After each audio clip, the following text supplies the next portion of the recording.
آپ ایک بندے پہ پورا فوکس کریں، محنت کریں، اور وہ بندہ اس بندے پہ جتنی آپ نے محنت کی ہے وہ ساری کے ساری محنت چند سیکنڈز کے اندر ایک بندہ آ کے ضائع کر دے، کیسی فیلنگ آتی ہے؟ انسان ڈی موٹیویٹ ہوتا ہے نا، دکھ ہوتا ہے نا اپنے، جب اپنے اس طرح کے دکھ پہنچاتے ہیں۔ تو اللہ کے نبی کو دکھ ہوا، ڈپریشن ہوا، جس کی وجہ سے اللہ تعالیٰ نے یہ سورت نازل کی، سورہ یوسف۔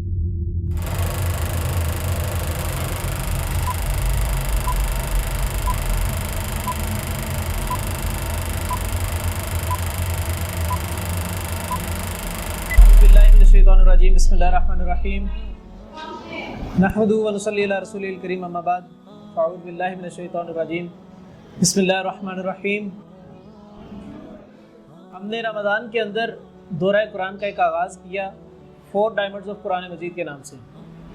اس میں ہم نے 4 صورتوں کا انتخاب کیا ہے، سورہ یوسف، سورۃ کہف، سورۃ لقمان اور سورۃ الحجرات۔ یہ 4 صورتیں قرآن مجید کے اندر سے منتخب کی ہیں۔ ان تمام صورتوں کے اندر، ان چاروں کے چاروں صورتوں کے اندر اللہ تعالیٰ نے نوجوانوں کے حوالے سے گفتگو کی ہے، اسی لیے ان صورتوں کا انتخاب کیا گیا۔ سب سے پہلے ہم ان 4 صورتوں میں سے سورۃ یوسف کا آغاز کریں گے انشاءاللہ۔ تو اس کا طریقہ کار یہ ہے کہ اگر آپ چاہتے ہیں کہ اس کا زیادہ سے زیادہ فائدہ اٹھا سکیں، اس رمضان میں اس قرآن کلاس کا زیادہ سے زیادہ فائدہ اٹھا سکیں، تو اس کا بہترین طریقہ یہ ہے کہ آپ کچھ پوائنٹس بنا لیا کریں۔ کل سے اگر آپ لوگ رجسٹر ساتھ لیں گے تو زیادہ بہتر رہے گا آپ لوگوں کی عملی زندگی کے لیے انشاءاللہ۔ ٹھیک ہے، چلیں۔ بسم اللہ الرحمن الرحیم، الف لام را تلک آیات الکتاب المبین۔ سب سے پہلے ایک چیز دیکھ لیں کہ سورہ یوسف ایک مکی صورت ہے۔ مکی صورتوں کی جو اللہ تعالیٰ نے خصوصیات بیان کی ہیں، ان میں سے ایک خاصیت یہ ہے کہ اس کے اندر ڈرایا جاتا ہے، قیامت سے متعلق ڈرایا جاتا ہے۔ دوسری بات، اس کے اندر اللہ کے نبی علیہ السلام پر آنے والی جو مشکلات تھی، کیونکہ مکے کے اندر اللہ کے نبی نے دعوت دین کا آغاز کیا، اور ہوا اس طرح کہ پہلے اپنے گھر والوں سے آغاز کیا۔ ابو لہب کو جا کے دین کی دعوت دی، اپنے گھر والوں کو دعوت دی، ماں خدیجہ کو دعوت دی، سیدنا علی المرتضیٰ کو دعوت دی، اپنے سب سے قریبی دوست ابوبکر صدیق کو دعوت دی۔ یہ تمام وہ لوگ تھے جو آپ کے حلقہ احباب میں سے تھے۔ اللہ کے نبی نے سب سے پہلے ان کو دعوت دی، ان میں سے کچھ تو ایمان لے آئے، لیکن کچھ لوگ مخالفت پہ اتر آئے۔ انہوں نے نبی علیہ السلام کی مخالفت شروع کی، اور وہ اس انداز سے شروع کی کہ جب نبی علیہ السلام پہاڑ پہ چڑھے اور کہا کہ اے لوگوں مجھے بتاؤ کہ اگر میں کہوں کہ اس پہاڑ کے پیچھے ایک قافلہ آ رہا ہے جو تم پہ حملہ آور ہونے والا ہے، کیا مان لو گے؟ تو لوگوں نے کیا جواب دیا تھا؟ لوگوں نے کہا تھا یا رسول اللہ، اے اللہ کے نبی تو خیر نہیں وہ تسلیم کرتے۔ تم نے کہا محمد آپ نے ہمیشہ سچ بولا ہے، آج بھی ہمیں یقین ہے کہ آپ ہمارے ساتھ جھوٹ نہیں بولیں گے، ہمارے پہ اگر آپ نے کہہ دیا تو قافلہ حملہ آور ہو جائے گا۔ پھر اللہ کے نبی نے کہا کہ اے لوگوں میں تمہیں کہتا ہوں کہ ایک اللہ کی طرف آ جاؤ، تمام جتنے بھی اپنے خداؤں کو بنایا ہوا جھوٹے خداؤں کو، ان سب کو ترک کر دو، صرف ایک خدا پر یقین رکھو۔ تو فوراً سب سے پہلے جس نے مخالفت کی، نبی کے اپنے وہ چچا ابو لہب نے مخالفت کی، اور نبی علیہ السلام کو کہنے لگے نعوذ باللہ، اے محمد تیری ناک خاک آلود ہو جائے، تو نے اس کام کے لیے ہمیں یہاں پر اکٹھا کیا تھا، نعوذ باللہ من ذالک، تیرے ہاتھ ٹوٹ جائے۔ جب یہ بات اس نے کی ابو لہب نے، تو اللہ تعالیٰ نے قرآن مجید کے اندر سورت نازل کی تبت یدا ابی لہب وتب، ابو لہب تیرے ہاتھ ٹوٹ جائے، تو نے میرے حبیب کو بات ہی کس طرح کر دی۔ یہ وہ بات ہے جو اللہ کے نبی علیہ السلام نے جب دین کی دعوت دینا شروع کی، مخالفت پہلے اپنے گھر سے ہوئی۔ مکی صورتوں کی خاصیت یہ تھی، میں نے بتائی تھی، کہ اس میں نبی علیہ السلام کے لیے کچھ ہدایات دی گئی ہیں۔ نبی پر مشکلات آئی، نبی ڈی موٹیویٹ ہوئے، نبی تھوڑے ڈپریس سے ہو گئے، وہ سوچ میں پڑ کے کہ میری مخالفت جب میرے اپنے ہی کرنا شروع کر دیں گے تو دوسروں نے کیا بات ماننی ہے۔ حج کا موقع آنا، اللہ کے نبی علیہ السلام نے نکلنا، لوگوں کو دین کی دعوت دینی، ایک شخص کو پکڑنا، اس کو دین کی دعوت دینی، سمجھانا، اور جیسے ہی آگے بڑھنا پیچھے سے ابو لہب نے آنا اور آگے اس شخص کے کہنا کہ تم نے اس کی بات نہیں ماننی، یہ شخص تو وہ ہے جو کہ تمہیں گمراہ کر رہے ہیں، نعوذ باللہ من ذالک۔ آپ ایک بندے پہ پورا فوکس کریں، محنت کریں، اور وہ بندہ، اس بندے پہ جتنی آپ نے محنت کی ہے وہ ساری کے ساری محنت چند سیکنڈز کے اندر ایک بندہ آ کے ضائع کر دے، کیسی فیلنگ آتی ہے؟ انسان ڈی موٹیویٹ ہوتا ہے نا، دکھ ہوتا ہے نا اپنے، جب اپنے اس طرح کے دکھ پہنچاتے ہیں۔ تو اللہ کے نبی کو دکھ ہوا، ڈپریشن ہوا، جس کی وجہ سے اللہ تعالیٰ نے یہ سورت نازل کی، سورہ یوسف۔ اس کے اندر اللہ تعالیٰ نے نبی علیہ الصلوۃ والسلام کے لیے کچھ ہدایات نازل کی، نبی علیہ الصلوۃ والسلام کو کچھ حوصلہ دینے کی کوشش کی کہ نبی گھبرانا نہیں ہے، آپ اکیلے نہیں ہیں جن پہ مشکلات آئی ہیں، آپ سے پہلے بھی لوگ تھے جن پر مشکلات آتی رہتی تھی۔ سب سے بہترین تذکرہ اللہ تعالیٰ نے سورہ یوسف کا کیا۔ اب سٹارٹ کرتے ہیں، بسم اللہ الرحمن الرحیم۔ الف لام را تلک آیات الکتاب المبین۔ الف لام را یہ حروف مقطعات ہیں۔ حروف مقطعات ایسے حروف کو کہتے ہیں جن کا کوئی مطلب نہیں ہوتا، ان کو علیحدہ علیحدہ کر کے پڑھا جاتا ہے۔ مقطعات قطع سے نکلا ہے، قطع کہتے ہیں کاٹنے کو، قطع تعلق ہی ہم نے پڑھا ہوگا، قطع کہتے ہیں کاٹنے کو۔ ان حروف کو آپس میں ملا کے نہیں پڑھتے، اس کو پڑھیں گے الف لام را، تینوں حروف کو علیحدہ علیحدہ پڑھیں گے، اس لیے ان کو کہتے ہیں حروف مقطعات۔ تلک آیات الکتاب المبین، یہ آیات ہیں واضح کتاب کی۔ اللہ تعالیٰ نے اس قرآن مجید کو ایک واضح کتاب کا ہے، ایک سب سے زیادہ ایکسپریسو کتاب کا ہے، ایسی کتاب جو خود اپنے آپ کو کھول کے بیان کر رہی کہ میں کیا چیز ہوں۔ بنی اسرائیل کا ایک شیبہ تھا کہ ان کے جو ماننے والے تھے نا بنی اسرائیل کے، ان کے اندر دو قسم کے لوگوں کی کیٹیگریز تھی۔ وہ سمجھتے تھے ایک وہ جو عام لوگ ہیں، دوسرے وہ جو خاص لوگ ہیں۔ عام لوگ تمام عوام تصور کیے جاتے تھے، اور خاص لوگ بسم اللہ، اور خاص لوگ وہ ہوتے تھے جو کہ ان کے علماء ہوتے تھے، وہ ان کو خاص لوگ کہتے تھے۔ اور ان کا ماننا یہ تھا کہ جو ان کے علماء ہیں صرف وہی قرآن مجید کو نہیں، نعوذ باللہ، وہ اپنی کتاب کو یعنی تورات کو صرف اس کا علم ان کے علماء ہی حاصل کر سکتے ہیں، عوام حاصل نہیں کر سکتی، ان کو یہ اختیار حاصل نہیں تھا۔ اس کی آج اگر مثال دیکھیں ہمارے اس دور کے اندر، آج بھی کچھ لوگ کہتے ہیں جب آپ قرآن مجید کو پڑھنا شروع کرتے ہیں نا، کچھ لوگ کہتے ہیں کہ تم لوگوں نے ڈائریکٹ قرآن مجید کو پڑھنا شروع کر دیا۔ قرآن مجید کو سمجھنے کے لیے تو 17 علوم کا یاد ہونا ضروری ہے۔ یہ سنی ہوتی ہیں ہم نے باتیں اکثر ہی اپنی زندگی کے اندر، تو یہ وہی چیز ہے جو بنی اسرائیل سے چلتی آ رہی تھی۔ اللہ تعالیٰ نے اس کا رد کیا اور فرمایا کہ یہ وہ کتاب ہے جو کہ کھلی ہے، ایکسپریسو کتاب ہے، اس کے اندر کسی بات کا کوئی شک نہیں ہے، کسی بات کو کوئی وضاحت کی مزید ضرورت نہیں ہے۔ اللہ تعالیٰ نے خود ہی اس کی ساری خود ہی وضاحت کر دی ہے۔ پھر آگے اللہ تعالیٰ نے فرمایا اِنَّا أَنزَلْنَاهُ قُرْآنًا عَرَبِيًّا لَعَلَّكُمْ تَعْقِلُونَ، بے شک ہم نے نازل کیا اسے قرآن کو یعنی عربی زبان میں تاکہ تم سمجھ سکو۔ اللہ تعالیٰ نے تو اس کو عربی زبان میں نازل کیا اور فرمایا کہ تاکہ تم سمجھ سکو۔ ایک چیز کی سمجھ نہیں آتی کہ ہماری زبان تو عربی ہے اور قرآن مجید عربی زبان میں نازل ہو رہا ہے، ہماری زبان اردو ہے، اور اللہ تعالیٰ نے کہا کہ یہ عربی میں اس لیے نازل کیا تاکہ تم سمجھ سکو۔ اب سوچنے کی بات یہ ہے کہ زبانوں کا اختلاف ہے، لیکن اللہ تعالیٰ نے تو کہا تاکہ تم سمجھ سکو۔ اب دنیا میں اگر جتنی بھی زبانیں، جتنی بھی لینگویجز ہیں، ساروں کا مطالعہ کریں، ان میں سے عربی زبان تمام کے تمام ادبا کہتے ہیں، ادیب کہتے ہیں کہ عربی زبان سب سے زیادہ ایکسپریسو ہے، عربی ادب، عربی شاعری سب سے زیادہ ایکسپریسو ہے۔ یہی وجہ تھی کہ عربوں کو اپنی زبان پہ بڑا ناز تھا، عرب بڑا غرور کرتے تھے اپنی زبان کے اوپر، تو اللہ تعالیٰ نے کہا کہ عربی زبان میں نازل کیا تاکہ تم اس کو سمجھ سکو۔ پھر آگے اللہ تعالیٰ نے قصے کا آغاز کیا، فرمایا کہ نحن نقص علیک احسن القصص، ہم نے بیان کیا آپ پر بہترین قصوں میں سے ایک قصہ، یعنی قرآن مجید کے اندر کافی زیادہ واقعات موجود ہیں۔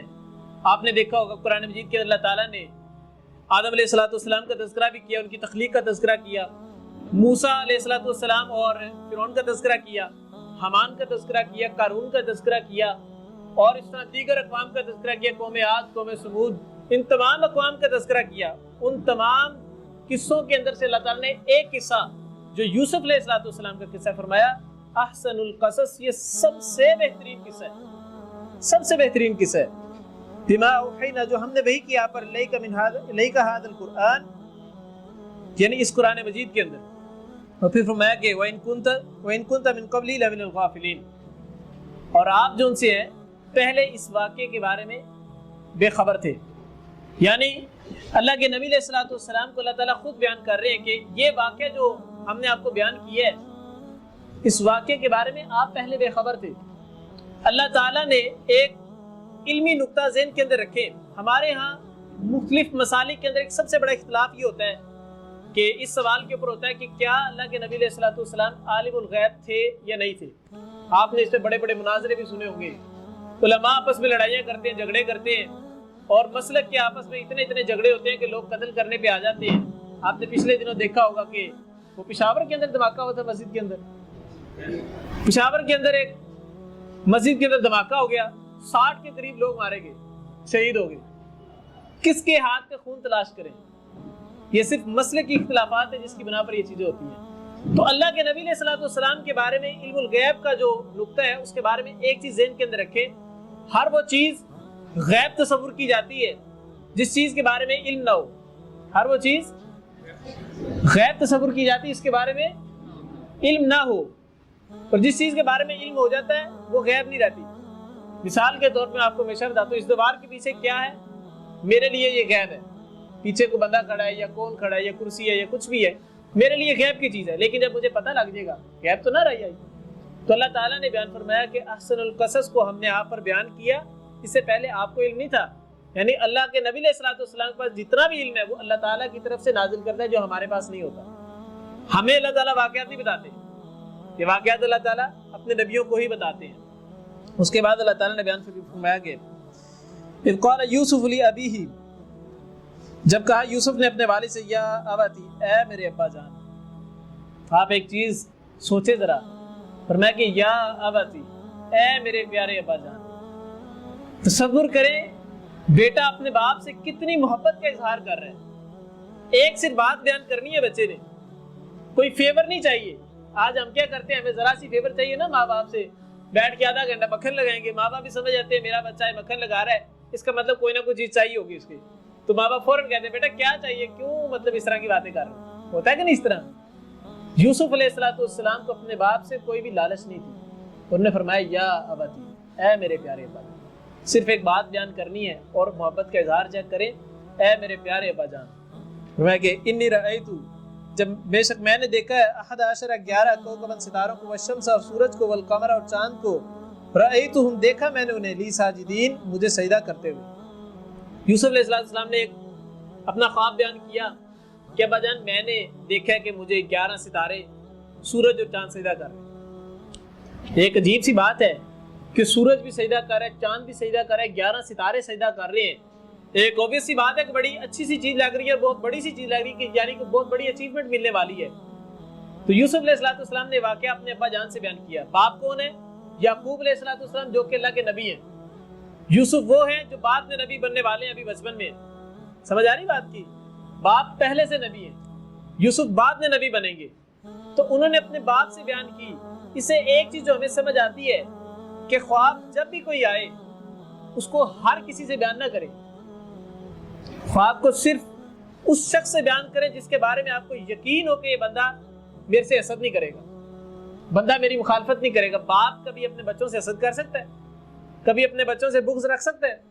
دشمنی کر سکتا ہے؟ نہیں نہ کر سکتا۔ اسی لیے یوسف نے ڈائریکٹ خواب اپنے باپ سے بیان کیا۔ آگے باپ کا رویہ چیک کریں۔ فرمایا قال، اس کے باپ نے کہا یا بنیا، اے میرے پیارے بیٹے۔ محبت کا جواب محبت میں دیا جاتا ہے، یہ قانون فطرت ہے۔ پورا قرآن مجید اٹھا کے دیکھ لیں، جب بھی محبت کا اظہار کیا جاتا ہے اس کے جواب میں محبت ملنی چاہیے، لیکن آج دنیا والے اس چیز کی قدر نہیں کرتے۔ بیٹے نے محبت کا اظہار کیا، باپ نے فوراً محبت سے جواب دیا۔ باپ یہ بھی تو کہہ سکتا ہے جی میرے بچے، اس طرح بھی کہہ سکتے۔ فرمایا اے میرے پیارے بیٹے۔ ہمارے ہاں معاشرے کے اندر ایک چیز سمجھی جاتی ہے کہ صرف بچوں سے کہا تھا کہ بیٹا بڑوں کے ساتھ بدتمیزی نہیں کرنی۔ کبھی کسی نے بڑوں کو کہا کہ آپ بچوں کو کیوں ڈانٹ رہے ہیں فضول میں، یا آپ جو ان سے ہیں وہ بچوں سے پیار سے بات کیا کریں۔ باپ جوتی اٹھا لیتا ہے اور بات شروع ہو جاتا ہے، اور ماں بھی بیٹھی دیکھ رہی، ماں بھی کہتی ہاں ہاں اس نے تو ایسے کیا تھا، ایسے بھی کیا تھا، ایسے بھی کیا تھا۔ وہ اور جو ان سے اس چیز کو بڑھاتی جاتی ہے، غصے کو، حالانکہ اس چیز کو نہیں کرنا چاہیے۔ فرمایا کہ یا بنیا، اے میرے پیارے بیٹے، لا تقصص رؤیاک، نہ تم بیان کرنا اپنے خواب کو، علی اخوتک، اپنے بھائیوں پر، فیکیدوا لک کیدا، بس وہ چال چلیں گے تیرے لیے بہت بڑی چال۔ باپ نے فوراً سے خواب سنتے ساتھ ہی کہا، دیکھیں ایک چیز، جس سے محبت ہوتی ہے نا اس کی خیر خواہی ہونا ضروری ہے، انسان اس کا خیر خواہ ہوتا ہے۔ بچے کو باپ سے محبت تھی، باپ کو بچے سے محبت ہے۔ بچے نے اپنا خواب بیان کیا، اپنا رازدان سمجھ کے، اپنا بیسٹ فرینڈ سمجھ کے باپ سے اپنا خواب بیان کیا۔ باپ نے فوراً خواب سنتے ساتھ کہا کہ یہ تو ایسی چیز ہے کہ جس کے بارے میں خوشخبری دی جا رہی ہے یوسف کو، تو لہٰذا یہ خوشخبری اپنے بھائیوں سے نہیں بیان کرنی، کیونکہ ان کو تو نہیں خواب آیا۔ وہ ہو سکتا ہے تیرے سے حسد کرنا شروع کر دیں. فَيَكِيدُوا لَكَ كَيْدًا، وہ تیرے خلاف چال بھی چل سکتے ہیں، تیرے سے حسد بھی کر سکتے ہیں کہ خواب سے تجھے ہی کیوں آیا، میں کیوں نہیں آیا. بہن بھائیوں کے اندر آپس میں ہوتا ہے نا کہ ابا آپ نے اس کو یہ چیز کیوں لے کے دی ہے، مجھے کیوں نہیں لے کے دی، ہوتا ہے نا اس طرح بہن بھائیوں کے اندر. تو ایک چیز یاد رکھیں، آپ کے جتنے بھی گولز ہیں، جتنے بھی آپ کی سوچ ہے کہ میں نے یہ کرنا ہے، میں نے یہ اچیو کرنا ہے، یہ اچیو کرنا ہے، یہ اچیو کرنا ہے، اس کے بارے میں اس وقت تک کسی سے اظہار نہ کریں جب تک آپ کو اس پر یقین، جب تک اس کی تکمیل نہ ہو جائے، جب تک وہ کام پورا نہ ہو جائے کسی سے اظہار نہ کریں. کسی کو اپنی خواہشات کے بارے میں نہ بتائیں، اپنے نظریات کے بارے میں نہ بتائیں کہ میں نے یہ کرنا ہے، پھر یہ کرنا ہے، پھر یہ کرنا ہے. اس کو کیا لگے آپ نے کیا کرنا ہے، آپ کریں نہ کریں، اس کی صحت کو فرق نہیں پڑنے والا. لیکن ہو سکتا ہے اگر آپ اسے اظہار کر دیں اور وہ نہ چاہتے ہوئے بھی حسد کرنا شروع کر دے، آپ کا بیڑا غرق ہو جائے گا اس میں. اس لیے حسد ایک اٹل حقیقت ہے. ہمارے بھی آپس میں دوستوں کے اندر بھی حسد ہو جاتا ہے کہ دوست کو اگر اچھے نمبر مل گئے نا تو فوراً دوسرا دوست سمجھتا ہے لے اس کو نمبر مل گئے، میرے میں کیا کمی تھی، مجھے کیوں نہیں ملی، اللہ کرے آئندہ اس کے، یا اگر میرے نمبر نہیں آ رہے اس کے بھی نہ آئے. ہوتا ہے کہ نہیں ہوتا اس طرح دوستوں کے اندر؟ تو یہ وہ چیزیں جو کہ حسد پیدا کرتی ہے. جب بھی آپ کو ایک زندگی میں اصول یاد رکھیں، جب بھی آپ کو کسی کے بارے میں حسد ہونا شروع ہو، اس کا ایک علاج یہ ہے کہ آپ اس کے لیے دعا کرنا شروع کریں. ہاتھ اٹھائیں، نہ چاہتے ہوئے بھی، مجھے پتا ہے دل نہیں کرے گا، نہ چاہتے ہوئے بھی اس کے لیے دعا کریں کہ یا اللہ اس کو یہ بھی عطا کر دے، یہ بھی عطا کر دے، یہ بھی عطا کر دے. جب آپ اس کے لیے دعا کریں گے نا تو اللہ کے نبی علیہ الصلوۃ والسلام نے فرمایا جب تم کسی شخص کے لیے کچھ دعا کرتے ہو تو اللہ تعالیٰ ایک فرشتے کو مقرر کرتے ہیں تمہارے ساتھ، وہ فرشتہ تمہارے حق میں وہی دعا کہہ رہا ہوتا ہے. اور جو انسان جس شخصیت کے گناہ نہیں نہ ہوتے اس کی دعائیں زیادہ جلدی قبول ہوتی ہیں. ایسا ہے کہ نہیں؟ فرشتے تو گناہ کرتے ہی نہیں، انسان تو پھر بھی گناہ کرتے ہیں، فرشتے تو گناہ کرتے ہی نہیں. جب فرشتہ آپ کے لیے وہی دعا مانگ رہا ہوگا جو آپ دعا اپنے بھائی کے لیے مانگ رہے ہیں، اپنے دوست کے لیے مانگ رہے ہیں جس سے آپ کو حسد ہو رہا ہے، تو اس کو ملے نہ ملے آپ کو ضرور مل جائے گا، آپ کو ضرور مل جائے گا. اس کے اگر نمبر زیادہ ہیں، آپ کو حسد ہو رہا ہے، آپ کہیں یا اللہ اس کو اگلے پیپر میں اور زیادہ نمبر دے، وہ نمبر اس کو تو ملیں گے ہی ملیں گے، آپ کو پہلے ملیں گے نمبر. یہ تب ملیں گے جب آپ کا اللہ تعالیٰ پہ یقین ہوگا، توکل ہوگا. پھر فرمایا ان الشیطان للانسان عدو مبین، شیطان انسان کا کھلا دشمن ہے، شیطان انسان کا کھلا دشمن ہے. اس میں ایک چیز سوچنے والی ہے، وہ یہ کہ شیطان کب سے بنا ہوا ہے؟ آدم علیہ السلام کی پیدائش سے پہلے کا. ایسے ہی ہے، فرشتے بھی پہلے کے. آدم علیہ السلام کی پیدائش سے پہلے کا شیطان بنا ہے. اس کا مطلب اس نے آدم علیہ السلام کی زندگی بھی ساری دیکھی ہے، اس نے تمام انسانیت کی زندگیاں دیکھی ہے. اخیر اب وہ ہمارے پاس ہے، اس کے پاس پیچھے جب سے دنیا بنی ہے تب سے ہر چیز کا تجربہ ہے. سب موسٹ ایکسپیرینسیبل پرسنالٹی ہے شیطان، موسٹ ایکسپیرینسیبل. آج ہم کیا کہتے ہیں، بزرگوں کی بات کریں نا ہمارے سے تو ہمارے ساتھی کہتے ہیں کہ نہیں بزرگوں کی بات نہیں ڈالنی، ان کا تجربہ بڑا زیادہ ہے. تو وہ تو بزرگوں نے کتنی زندگی گزاری ہوگی، 80-90 سال یا 100 سال. شیطان ایسا بزرگ ہے جس نے ساری انسانیت کی زندگی گزاری ہے. سوچیں جب وہ چال چلتا ہے انسان کے خلاف تو وہ چال کیسی ہوگی. اسی لیے تو اللہ تعالیٰ نے کہا کہ ان الشیطان للانسان عدو مبین، شیطان تو انسان کا کھلا ترین دشمن ہے. لیکن ہم کہتے ہیں کہ نہیں، جو شیطان نے پٹی پڑھا دی ہے نا اب عمل وہی کرنا ہے. ہم ہمیشہ الٹے ہی کام کرتے ہیں، ہوتا ہے کہ نہیں؟ ایسے سارے کام ہم الٹے ہی کرتے ہیں. اور میں وکذالک یجتبیک، اور اسی طرح چن لے گا تجھے ربک تیرا رب. اب یہ یعقوب علیہ السلام اپنے بیٹے کو اس کی تعبیر بتا رہے ہیں، اس چیز کو ذہن میں رکھیے گا. میں چن لے گا تجھے رب تیرا، اور وہ سکھائے گا تجھے حقیقت میں سے باتوں کی، اور وہ پورا کر دے گا اپنی نعمت کو تجھ پر. فرمایا کہ اے میرے بیٹے، اللہ تعالیٰ تجھے مستقبل کے اندر 2 چیزیں عطا کرے گا. ایک یہ کہ خوابوں کی تعبیر کا علم عطا کرے گا کہ خوابوں کی تعبیر کیسے کی جاتی ہے. اور دوسرا اللہ تعالیٰ تجھے نبی بنائے گا. نبی بنانے کی دلیل کیا دی؟ یعقوب علیہ السلام نے فرمایا نعمتہ علیک وعلی آل یعقوب، اپنی نعمت کو تجھ پر اور آل یعقوب پر، کما جیسا کہ اتمہ اس نے پورا کیا، علی ابویک تیرے 2 باپوں پر، من قبل اس سے پہلے، ابراہیم و اسحاق کو. ابراہیم و اسحاق دونوں علیہ السلام کو اللہ تعالیٰ نے نبوت دی. یعقوب نے فرمایا میرے بیٹے اللہ تعالیٰ تجھے خوابوں کی تعبیر بھی دے گا اور نبوت بھی دے گا جس طرح ابراہیم اور اسحاق علیہ السلام کو نبوت عطا کی۔ اس میں سے ایک پوائنٹ سمجھنے والا ہے کہ ہمارا کوئی بھی دوست ہمارے سے اپنا خواب بیان کرتا ہے نا کہ یار آج مجھے یہ خواب آیا، ہم ٹھک کر کے تعبیر کر دیتے، مفتی بن کے نا فوراً ہی تعبیر کرتے بھائی جی ایسے ایسے ہو جائے نا، مجھے پتہ لگ گیا ہے۔ وہ تعبیر چاہے اچھی بیان کریں چاہے بری بیان کریں، ایسے ہوتا ہے کہ نہیں ہوتا؟ ہم کر دیتے نا اکثر ہی۔ میرا بیٹا اس کے بارے میں انتہائی ڈرنے کا مقام ہے۔ اللہ کے نبی علیہ السلام نے فرمایا جب کوئی شخص تم سے کوئی خواب بیان کرے اور تم اس کی تعبیر بیان کر دو، چاہے اچھی کرو یا بری کرو، یہ بات کی چیز ہے، تم اس کی تعبیر بیان کر دو، وہ ایسے ہے کہ اڑتے ہوئے پرندے کے پر کے اندر سے ایک پر ٹوٹ کے نیچے گر جائے، وہ دوبارہ نہ لگ سکتا، اسی طریقے سے وہ تعبیر بھی نکل جاتی، وہ ہو کے رہنے والی ہے جو اس نے کر دی ہے، وہ چاہے اچھی تعبیر کر دی ہے چاہے بری تعبیر کر دی ہے۔ اسی لیے جب بھی کوئی شخص آپ سے خواب بیان کرے، اگر اس کی تعبیر کر سکتے ہیں تو اچھی تعبیر کریں، بری تعبیر نہ کبھی بھی کریں۔ یعقوب علیہ السلام نے اپنے بیٹے کے خواب کی تعبیر اچھی کی، فرمایا کہ اللہ تجھے نبی بھی بنائے گا اور کیا دے گا؟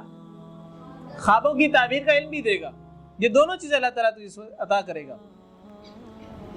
پھر فرمایا کہ لقد کان فی یوسف و اخوتہ آیات للسائلین، البتہ تحقیق ہے یوسف میں اور اس کے بھائیوں میں نشانیاں سوال کرنے والوں کے لیے۔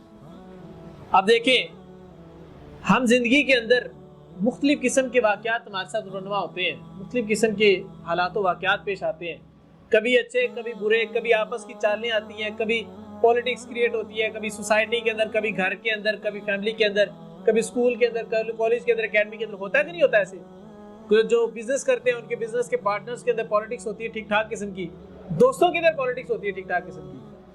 اللہ تعالیٰ نے یہ یوسف علیہ السلام کا واقعہ نازل کر کے فرمایا کہ یہ سوال کرنے والوں کے لیے سب سے بہترین مثالیں اس کے اندر۔ آپ دیکھیں، بھائیوں سے بڑھ کے اور کون جو ان سے ہے وہ چالیں چل سکتا ہے؟ بھائی تو وہ ہوتے ہیں جن کو سارا کچھ پتا ہوتا ہے کہ میرا بھائی ایسے بھی ایسے بھی ایسے بھی ایسے بھی ایسے بھی ایسے بھی، یہ اس وقت ہوتا ہے، اس وقت اٹھتا ہے، یہ کرتا ہے، یہ کرتا ہے، اس کو یہ پسند ہے، یہ نہیں پسند، اس کو یہ اچھا لگتا ہے، یہ اچھا نہیں لگتا، ہر چیز پتا ہوتی ہے کہ نہیں پتا ہوتی؟ تو اگر ایسا بندہ جس کو آپ کی ہر چیز پتا ہوا آپ کا دشمن بن جائے، وہ آپ کا کیا کچھ نہیں بگاڑ سکتا، ہوتا ہے نا ایسے۔ اس لیے فرمایا کہ اس واقعے کے اندر سوال کرنے والوں کے لیے بہت سی مثالیں ہیں۔ تو اگر ہم اس کو اچھے طریقے سے پڑھیں گے، اچھے طریقے سے سمجھیں گے، تو مجھے امید ہے کہ زندگی کے اندر آنے والی مشکلات اپنے دوستوں کے اندر ہو یا فیملی کے اندر ہو یا خاندان کے اندر ہو یا اسکول کالج کسی بھی جگہ پہ ہو، جو مشکلات ہمیں درپیش آئیں گی اس کا حل اللہ تعالیٰ نے یوسف علیہ السلام کے واقعے کے اندر بتا دیا۔